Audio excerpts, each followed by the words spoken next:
How to connect to Google Assistant.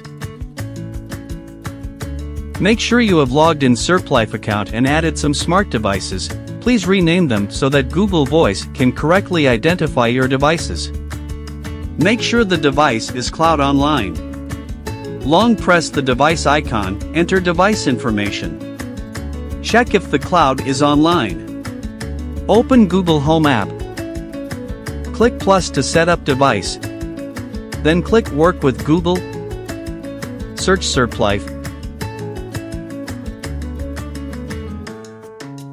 Enter your Surplife account and password.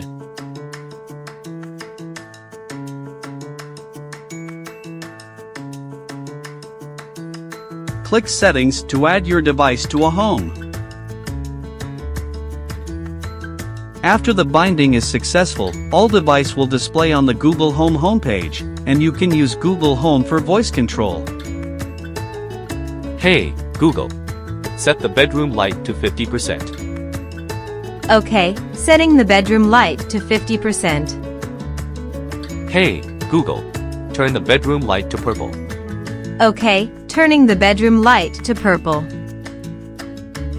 If the Google command do not work, please check whether the device is cloud online. And make sure the device name you called out is same as the Google Home app. Thanks.